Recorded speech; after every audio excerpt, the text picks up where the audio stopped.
jamaah sekalian, kita di dalam tidur tidak punya perintah, kita udah nggak sadar kan. Perintah itu kalau kita sadar kan. Berarti semua yang terjadi dalam diri kita saat kita tidur itu out of control, our control. Dia di luar kontrol kita, di luar perintah kita. Subhanallah. Berarti boleh. Coba kita lihat penderitaan yang bermanfaat, penyakit. Penyakit itu kan buruk. Tapi gara-gara penyakit ada kuliah kedokteran. Iya kan? Betul. Ada spesialis ini, spesialis itu. Ilmu pengetahuan itu makin tumbuh. Ternyata gurunya dokter tuh penyakit. Benar nggak? Atau kalau nggak penyakit, gurunya dokter tuh pasien. Jadi sebenarnya gurunya dokter itu adalah pasien. Makanya dokter ramah-ramahlah sama pasien. Jamaah sekalian yang dimuliakan Allah. Dalam kehidupan kita sehari-hari, kita melihat ada seorang ayah yang melihat anaknya melakukan penyimpangan, melakukan dosa besar, mengambil sesuatu bukan miliknya, mencuri harta orang lain, berbohong besar. Apakah kita sebagai ayah diam saja? Kita melihat anak kita melakukan perbuatan yang tidak baik. Apakah kita seorang ayah diam saja? Tidak. Kita nasihati, kita tegur. Bahkan kita bisa sampai memukul anak itu. Siapa yang di sini nggak pernah mukul anak? Angkat tangan. Nggak ada yang angkat tangan ya? Pernah semua ya? Tapi memukul anak itu memukul seperti memukul musuh atau bukan?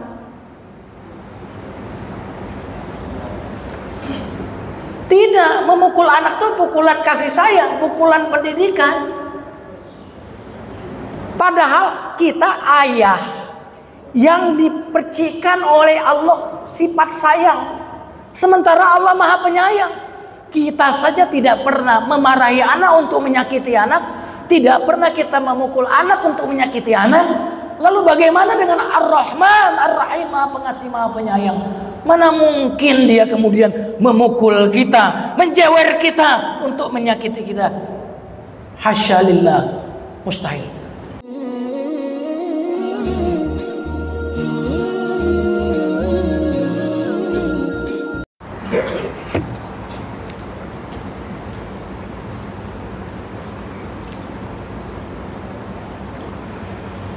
Assalamualaikum warahmatullahi wabarakatuh. Alhamdulillah alladzi habbaba ilaina as-salat al-jamaah. Allahumma salli ala sayyidina Muhammadin sallallahu alaihi wasallam wa ala alihi wa ashabihi wa man sara ala nahjihi bi ihsanin ila yaumiddin. Amma ba'd. Kaum muslimin jamaah salat zuhur azakumullah.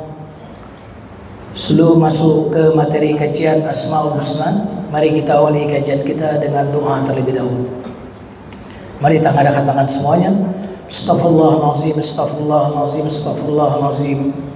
Rabbi na'udzubika min hamazatis syayatin wa na'udzubika rabbi an yahdurun. 'Allimna ma yanfa'una wanfa'na bima 'allamtana wazidna 'ilman walhamdulillahi rabbil alamin. Kita baca basmalah. Bismillahirrahmanirrahim. Kajian Asmaul Husna kita siang hari ini akan membahas nama Allah As-Salam. Kata As-Salam ini tentu akrab dengan telinga kita, meskipun dalam konteks bukan nama Allah. Contohnya As-Salam tapi bukan dalam konteks Asmaul Husna. Kalau kita ketemu sesama muslim, kita mengucapkan As-Salam, akrab. Atau setelah sholat kita juga mengucapkan As-Salam, tentu bukan dalam konteks Asmaul Husna. Ada yang konteksnya Asmaul Husna, ada yang bukan. Allahumma antas salam. Nah ini berarti konteksnya Asmaul Husna. engkaulah as-salam. Wa minkas salam. Fa ahyina rabbana bis salam wa adkhilnal jannata darus salam. Jadi ternyata negeri akhirat surga disebut dengan Darussalam, negeri keselamatan. Brunei Darussalam, negeri kedamaian. Artinya assalam adalah nama atau kata yang akrab dengan keseharian kita. Namun pada hari ini jamaah sekalian, kita akan membahas assalam dalam konteks Asmaul Husna. Di dalam Al-Quran nama Allah As-Salam terkait dengan Asmaul Husna hanya disebut sekali, yaitu di surat Al-Hasyr ayat 23. Allah Subhanahu wa taala berfirman, "Wallahul ladzi la ilaha illa huwal malikul quddusus salam."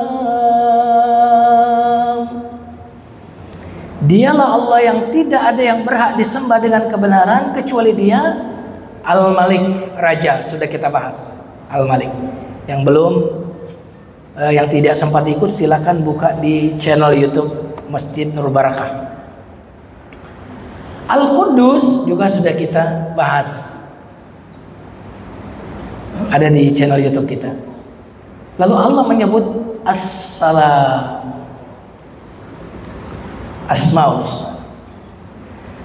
Nah, jamaah sekalian yang dimuliakan Allah, apa makna As-Salam terkait dengan Asmaul Husna? As-Salam artinya adalah Allah yang selamat zatnya. Zatnya Allah selamat dari apa? Dari cacat. Kalau kita zatnya ini nggak selamat, menua gitu ya, nggak selamat, kena sakit. Dan selamat sifat-sifatnya dari segala kekurangan. Allah sifat-sifatnya selamat, nggak ada kurang, sempurna sifat-sifatnya. Dan Allah As-Salam selamat perbuatannya dari keburukan. Ini jamaah sekalian, kalau kita paham ini, insya Allah kita akan husnuzon kepada Allah. Kalau kita paham nama Allah As-Salam, kita akan berbaik sangka kepada Allah. Dan berbaik sangka kepada Allah adalah harga surga. Kita berbaik sangka insya Allah yang di sini husnul khatimah semuanya, amin. Kita berbaik sangka makin tua makin soleh, amin. Makin tua makin banyak rezekinya, amin. Aku tergantung prasangkaan hamba. Bagaimana kok bisa berhusnuzon kepada Allah ketika memahami As-Salam? As-Salam tadi kan diantara maknanya selamat perbuatan Allah dari keburukan. Maksudnya tidak ada keburukan yang datang dari Allah. Jadi Allah nggak pernah ngasih keburukan kepada kita, karena Dia As-Salam. Makanya kalau kita ketemu sama seseorang, Assalamualaikum, maksudnya apa? Kamu selamat dari keburukanku. Kamu nggak akan tersentuh keburukanku. Kan gitu, Assalam. Maka dalam hadis disebutkan al-muslim man salim al-muslimuna min lisanihi wa yadihi. Orang Islam itu adalah yang orang lain, orang Islam yang lain selamat dari gangguan lidahnya dan gangguan tangannya. Apalagi Allah As-Salam maha selamat. Kalau bebek selamat nggak selamat, digoreng soalnya bebeknya. Makanya orang bilang selamatan, iya kan? Apalagi istilah selamat. Istilah selamat itu banyak sekali. Allah maha selamat perbuatannya dari keburukan, tidak ada keburukan. Ya, mungkin kita akan bertanya, Ustadz, bukankah di bumi ini ada keburukan? Kok katanya Allah As-Salam berarti nggak ada keburukan datang dari Allah? Maksudnya jamaah sekalian, keburukan yang Allah timpakan kepada kita bukan untuk keburukan. Kalau keburukan untuk keburukan itu tidak ada pada Allah. Contohnya apa jemaah sekalian? Begal ketika ketemu korban, dia melukai korban pakai pisau, pakai pedang. Nah, begal melukai untuk menyakiti, betul ya? Tapi dokter bedah melukai nggak dia kalau dokter bedah? Pasti melukai. Tapi apakah melukai untuk sebuah keburukan? Tidak. Maka jika seseorang mengalami radang usus buntu yang parah, dokter pasti akan mengambil pisau bedah ya untuk mengoperasi pasien.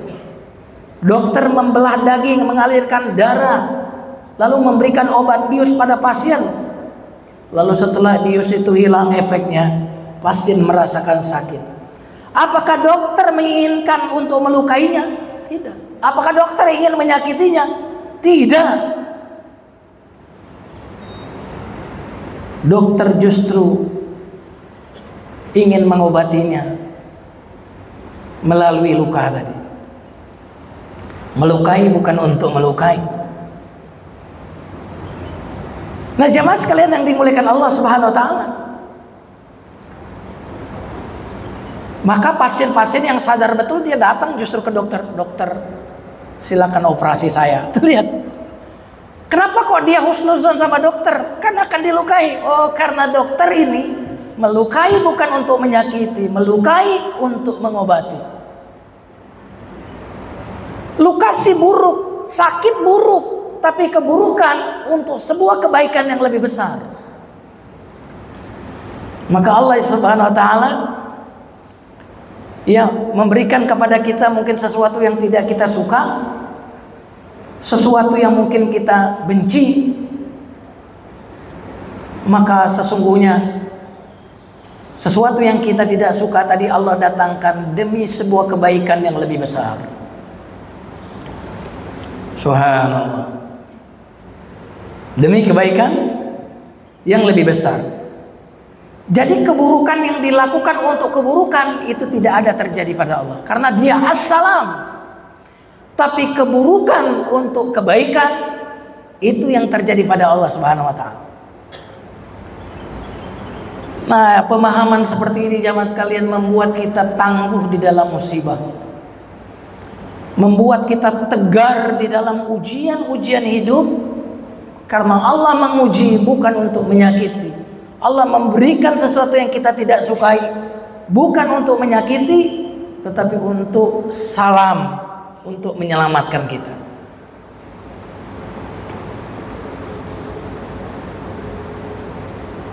Maka kita tahu kisah Nabi Khidir ya. Bagaimana perahu yang bagus dilobangi sama Nabi Khidir. Buruk. Tapi justru ini keburukan untuk menyelamatkan perahu ini. Karena sebentar lagi ada penguasa yang akan mengambil perahu-perahu yang bagus. Karam, nggak jadi diambil. Keburukan untuk menyelamatkan. Nabi Khidir membunuh seorang anak jemaah sekalian. Meninggal seorang anak itu tanpa salah. Kelihatannya buruk. Tapi ketika dibuka hijab, diberitahu, ternyata anak ini kalau sudah besar akan menjadi malapetaka bagi kedua orang tuanya. Makanya kita senantiasa berkata, memahami, meyakini, asa an takrahu syai'an wa huwa khairul lakum wa asa an tuhibbu syai'an fa huwa syarrul lakum. Siapa tahu kamu membenci sesuatu padahal itu baik bagimu. Dan alangkah banyaknya kebaikan di dalam hal-hal yang kita nggak sukai. Dan alangkah banyaknya keburukan dalam hal-hal yang kita sukai.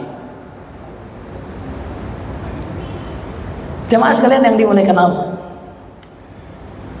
ada satu ayat yang insya Allah jemaah yang hadir di sini hafal ayat ini. Kok saya yakin betul jemaah di sini hafal ayat ini. Tapi terkadang kita itu sama ayat itu hanya untuk pahala, padahal ayat ini sebenarnya membuat kita husnuzon kepada Allah. Mari kita lihat ayatnya, surat Ali Imran ayat 26. Qulillahumma malikal mulk. Katakanlah wahai Allah pemilik kerajaan, tu'til mulka man tasya. Engkau memberikan kekuasaan kepada siapa yang kau kehendaki. Wa tanzi'ul mulka mimman tasya. Mencabut, coba berlawanan. Memberi, mencabut, berlawanan. Kata berlawanan ini penting jamaah sekalian. Wa tu'izzu man tasya wa tudhillu man tasya. Engkau muliakan siapa yang dikehendaki, engkau hinakan siapa yang berlawanan lagi. Setelah menyebutkan yang berlawanan ini, yang negatif, yang positif sama negatif, perhatikan kata berikutnya. Biyadikal khair, biyadikal khair. Di tanganmu segala kebaikan. Waduh jamaah sekalian. Berarti tadi yang berlawanan tadi semuanya baik, begitu loh maksudnya. Diberi baik, dicabut baik. Dimuliakan baik, dihinakan baik. Berarti tidak ada yang nggak baik. Ya, karena dia as-salam. Subhanallah jemaah sekalian. Bagi yang sudah tidak terlalu muda usianya, mungkin kalau yang muda-muda belum percaya. Siapa yang merasa masih muda angkat tangan. Tapi orang seperti saya usianya sudah 49 tahun nih, September ini genap 49 tahun. Apalagi yang di atas itu. Memang sudah membuktikan, melihat, bahkan mengalami betapa banyak yang tidak kita sukai dalam hidup ini. Justru itu menjadi berkah dalam kehidupan kita. Ya kan jemaah sekalian?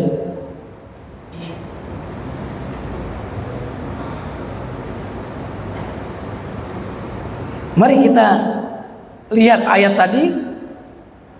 Diberi, dicabut, dimuliakan, dihina. Karena gini loh, Allah tidak pernah menghinakan kecuali untuk memuliakan. Allah tidak memberikan derita kecuali untuk manfaat. Coba kita lihat penderitaan yang bermanfaat. Penyakit. Penyakit itu kan buruk. Tapi gara-gara penyakit ada kuliah kedokteran. Iya kan? Betul ini. Ada spesialis ini, spesialis itu. Ilmu pengetahuan itu makin tumbuh. Ternyata gurunya dokter tuh penyakit. Benar nggak? Atau kalau nggak penyakit, gurunya dokter tuh pasien. Jadi sebenarnya gurunya dokter itu adalah pasien. Makanya dokter ramah-ramahlah sama pasien. Jamaah sekalian yang dimuliakan Allah. Dalam kehidupan kita sehari-hari, kita melihat ada seorang ayah yang melihat anaknya melakukan penyimpangan, melakukan dosa besar, mengambil sesuatu bukan miliknya, mencuri harta orang lain, berbohong besar. Apakah kita sebagai ayah diam saja? Kita melihat anak kita melakukan perbuatan yang tidak baik. Apakah kita seorang ayah diam saja? Tidak. Kita nasihati, kita tegur. Bahkan kita bisa sampai memukul anak itu. Siapa yang di sini nggak pernah mukul anak? Angkat tangan. Nggak ada yang angkat tangan ya? Pernah semua ya? Tapi memukul anak itu, memukul seperti memukul musuh atau bukan?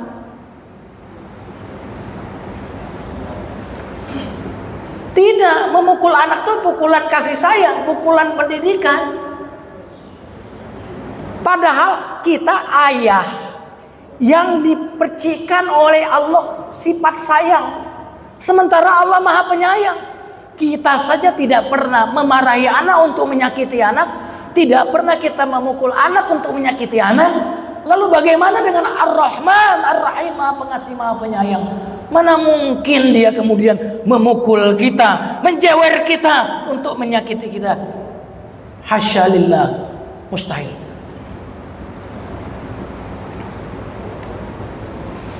Atau misalkan jamaah sekalian,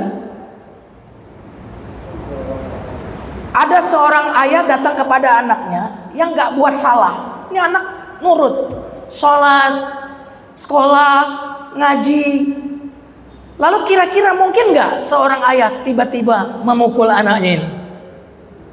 Hah? Nggak mungkin, itu orang tua gila namanya.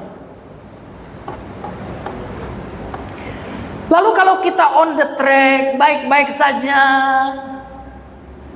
apa mungkin Allah memukul kita dengan musibah itu?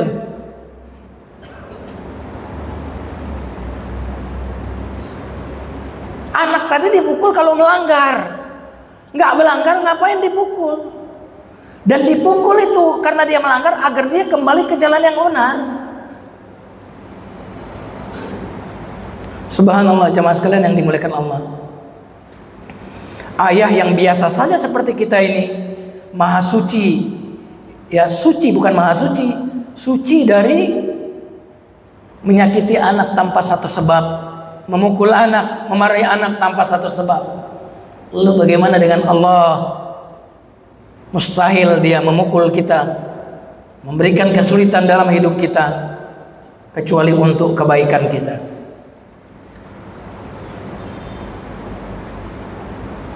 Jemaah sekalian yang dimuliakan Allah Subhanahu wa taala. Itulah makna assalam. Itulah makna assalam. Makna yang kedua dari assalam, jemaah sekalian,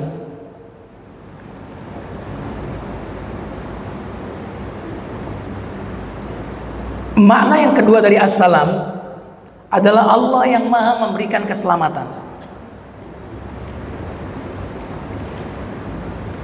Allah yang maha memberikan keselamatan.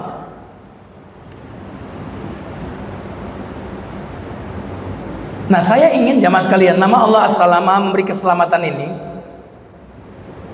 kita tidak ingin melihat nama Allah As-Salam ini dengan sebuah teori, tapi kita ingin lihat nama Allah As-Salam ini dalam kehidupan kita sehari-hari. Contohnya nih jamaah sekalian, lagi tidur kita nih, ini banyak yang tidur nih, alhamdulillah. Assalam itu. Coba kalau nggak bisa tidur,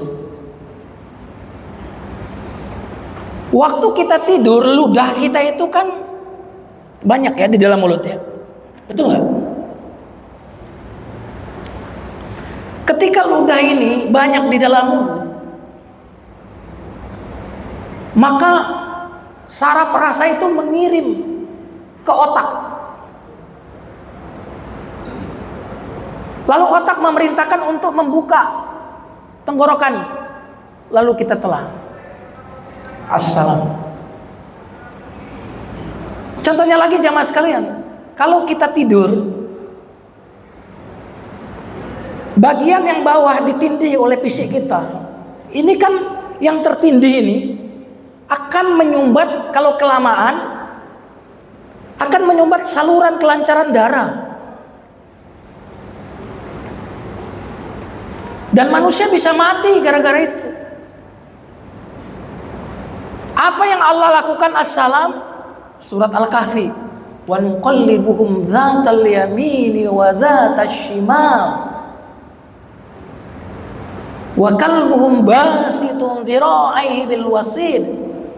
Kami bolak-balik pemuda kafir yang tidur ratusan tahun itu. Padahal jamaah sekalian, kita di dalam tidur tidak punya perintah, kita udah nggak sadar kan. Perintah itu kalau kita sadar kan. Berarti semua yang terjadi dalam diri kita saat kita tidur itu out of control, our control. Dia di luar kontrol kita, di luar perintah kita. Subhanallah. Berarti bolak-balik kanan kiri.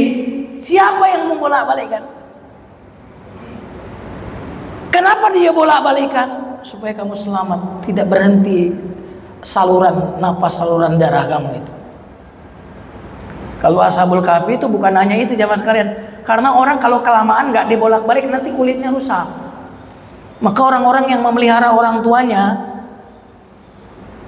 yang sudah tua mungkin, yang sudah tak berdaya, itu mereka harus rajin membalik tubuh orang tuanya, betul nggak?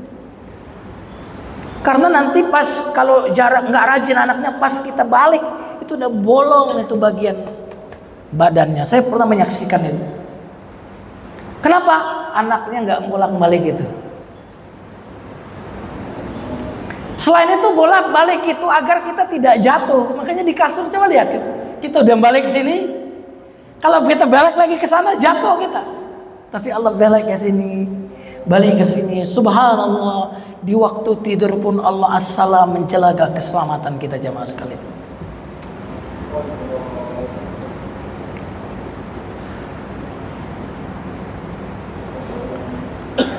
Mari kita lihat lagi nama Allah as-salam.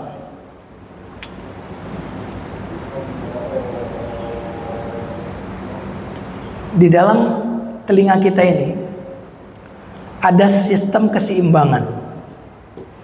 Kalau antum lihat itu manekin di Tanah Abang, manekin di jualan pakaian itu, telapak kakinya mesti dikasih apa? Tatakan pijakan yang besar kan Pak? Betul ya? Kenapa? Ini kaki terus kasih pijakan yang besar. Kenapa Pak? Karena manekin nggak punya sistem keseimbangan di dalam dirinya. Kalau kita nggak punya sistem keseimbangan yang Allah tempatkan di dalam tubuh kita ini jamaah sekalian, maka niscaya kita akan terjatuh. Dan saya punya teman dekat, dia harus pakai tongkat kalau jalan. Kenapa? Karena keseimbangannya. Dan keseimbangan itu ada di mana? Di dalam telinga kita nih. Ada 3 saluran di dalam telinga kita ini. Di situ berisi cairan, dan 3 saluran itu ada bulu-bulu kecil. Jadi kalau kita miring begini, cairan itu ada yang ke atas, ada yang ke bawah. Lalu cairan ini memberikan informasi ke otak. Oh ini sedang nggak beres nih, balikin lagi. Lalu otak memerintah. Jadi seluruh anggota tubuh kita itu jamaah sekalian, itu bekerja melalui saraf rasa dan saraf motorik, saraf penggerak. Jadi yang kita rasakan, kita sampaikan ke otak, otak menyuruh motorik untuk mengeksekusi. Makanya orang stroke itu gara-gara apa? Gara-gara sumbatan di saluran otaknya tidak sampai kepada saraf motorik. Subhanallah. Tapi yang menarik, satu-satunya organ tubuh jamaah sekalian yang tidak berdasarkan perintah otak adalah jantung. Makanya orang kalau stroke, tangannya bisa lumpuh, kakinya bisa lumpuh, tapi jantungnya masih tetap. Kenapa? Karena jantung itu punya sistem listrik sendiri. Jadi dia punya pembangkit listrik yang sendiri jantung itu jamaah sekalian. Dan yang menarik, sistem pembangkit yang di jantung kita itu bukan cuma 1 tapi 3. Lihat kalau orang kaya kan, kalau mati listrik dia punya genset. Punya genset. Negara-negara maju kalau mati dia punya pembangkit listrik yang kedua. Ternyata jantung kita juga demikian. Mati 1, hidup yang kedua. Subhanallah. Kenapa? Assalam.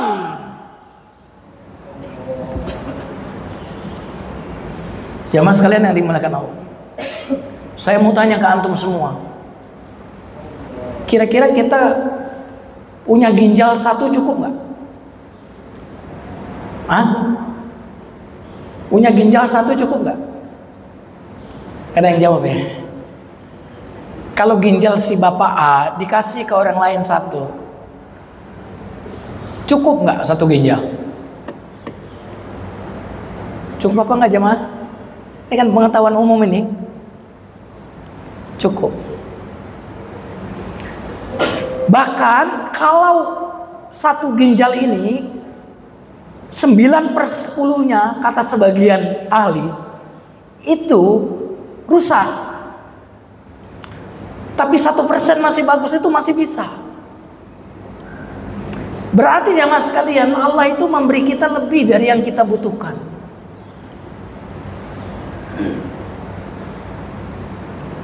Lebih dari yang kita butuhkan. Allah kasih 2, padahal kita cukup 1 sebenarnya. Kata Allah, kalau 1 nanti rusak masih ada 1 lagi. Assalam. Subhanallah. Jadi kita ingin Asmaul Husna itu jamaah sekalian. Asmaul Husna itu bukan cuma pemahaman teoritis, tapi kita harus bisa melihat sungguhnya dalam penciptaan langit dan bumi, pergantian siang dan malam, tanda-tanda akan kebesaran Allah. Ada nama Allah di situ. Yang terakhir jamaah sekalian, banyak sekali contoh-contoh assalam yang bisa saya sampaikan, tapi waktu kita nggak cukup. Terakhir, kemarin waktu COVID-19 kita dikasih apa sama dokter? Vaksin, ya kan? Vaksin itu fungsinya apa? Imun. Imun itu, vaksin itu belajar dari mana memproduksinya? Belajar dari imunitas yang ada di tubuh kita. Dan ternyata dalam tubuh kita ini ada imunitas yang bernama sel darah putih. Kalau kata para ahli itu, dia sel darah putih ini seperti satu pasukan yang dia membentengi kita dan menyerang musuh. Sel darah putih ini jamaah sekalian, ada yang bertugas mematai-matai musuh, melihat senjata-senjata musuh nih. Oh, ini musuh nih, senjatanya ini nih, virusnya ini. Setelah dimata-matai, informasi ini disampaikan kepada sel darah putih yang lain. Begini ini bakterinya, virusnya. Lalu sel darah putih yang lain memproduksi vaksinnya di dalam tubuh kita. Sesuai dengan informasi sel darah putih yang tadi. Dia produksi, lalu sel darah putih yang lainnya membawa vaksin yang sudah diproduksi oleh sel darah putih yang lainnya tadi untuk kemudian menyerang musuh yang ada di luar tubuh. Assalam. Makanya penyakit AIDS itu apa sih sebenarnya substansinya? Orang kehilangan imunitas tubuh. Nah jamaah sekalian yang dimuliakan Allah, itu yang bisa disampaikan. Dan kalau Allah as-salamah, selamat dari keburukan, selamat dari aib cacat, maka seharusnya kita sebagai muslim memiliki sifat as-salam, yaitu orang lain selamat dari gangguan kita. Dan juga hendaknya kita memiliki hati yang salim, hati yang salam, karena tidak ada yang bisa bertemu Allah nanti setelah kematian kecuali yang datang kepada Allah biqalbin, dengan hati salim yang salam, yang selamat dari berbagai macam keburukan. Ini yang bisa disampaikan. Kita tutup dengan doa kafaratul majlis. Subhanakallahumma bihamdika asyhadu an la ilaha illa anta astaghfiruka wa atubu ilaik. Wassalamualaikum warahmatullahi wabarakatuh.